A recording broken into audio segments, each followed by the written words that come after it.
बच्चा तुझको मिलेगा भगवान, तेरी खोज पूरी हो जाएगी। तो एक पनवाड़ी के वेश में एक महात्मा जी जो हमारे गुरु महाराज के गुरु महाराज थे वो सामने खड़े थे और कहा, जा बच्चा, तुझको मैं एक युक्ति बताया देता हूँ कि जाओ सोना बनाना आपको हम जो है सिखा दे रहा हूँ। तो गुरु महाराज सोना बनाना जानते थे और सोना का मतलब दो होता है, एक तो जगत का सोना और एक तो हमें आपको सोने जैसे, क्योंकि ईश्वर बना देना, इंसान को भगवान बना देना। तो भगवान बना दिया। गुरु महाराज ने बहुत लोगों को पार कर दिया, कहते थे करोड़ों पार हो गए। तो उस टाइम दिल्ली आए और दिल्ली आकर के एक सेठ जी थे, तो उनसे कहा गाड़ी की चाबी दे दो, हम सोना बना दे।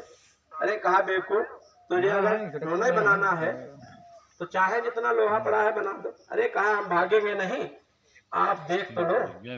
तो उस चाबी का उन्होंने सोना बनाया और उसके बदले में 1 अठन्नी लिया, 8 आने पैसे, और 8 आने पैसे लेकर के उन्होंने टिकट ले लिया कानपुर का, और कानपुर वाली ट्रेन में वो बैठ लिए।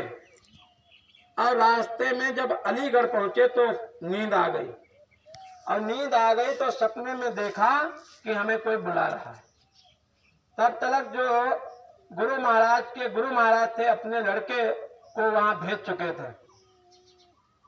तो वो रास्ते में देखा तो गेट से जब झांका तो वो खड़े, भाई साहब आओ, भाई साहब आओ, भाई साहब आओ, बुलाने लगे। तो कहा हमें? हाँ, कहा हम तुम्हें बुलाने आए हैं। तो कहा हमें कैसे आपने पहचाना? अरे कहा हमारे जो है पिताजी ने कहा था इस तरीके के, इतने लंबे होंगे, इतनी देर से होंगे और उनको ले आओ, हम गाड़ी लाए हैं आपको लेने के लिए। तो जब उन्होंने बुलाया और गुरु महाराज अपनी धोती उठा करके और गाड़ी में बैठे, और जब चिरौली आश्रम में पहुंचे तो देखा कि दादा गुरु जो वहीं मिले थे और वही गुरु मतलब जो आगे। तो रोने लगे, रोते रोते। तब गुरु महाराज ने कहा कि अब क्यों रोते हो, अब तो मैंने तुम्हें बुला लिया। तो गुरु महाराज को बुला करके नामदान दिया और भजन करवाया। और भजन कैसे करवाया गुरु महाराज बताते थे कि गुरु महाराज बहुत हट्टे कट्टे थे, संगत में सबसे तगड़े थे। तो सब लोग जो है कहते थे ये भजन कर पाएगा, ये क्या भजन करेगा।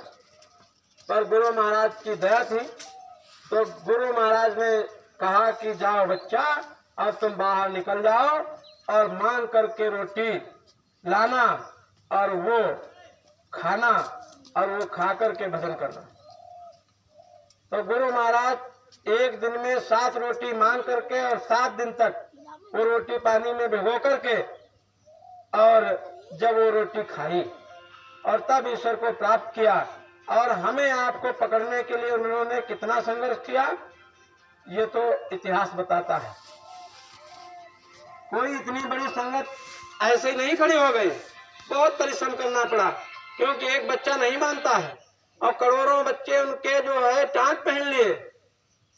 बहुत परिश्रम किया, सूखी रोटी खा करके और कितनी पैदल चल के, और कैसे कैसे उन्होंने संगत जोड़ा था।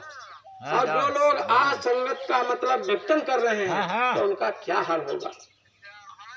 कहते हैं गुरु महाराज के आदेश में ही सब कुछ हो रहा है, पर वो जाने, उनका काम जाने। तो ज्यादा तो कुछ नहीं कहने की बात है। तो हमें अपने गुरु पे गर्व होना चाहिए और अपने गुरु महाराज के बताए हुए रास्ते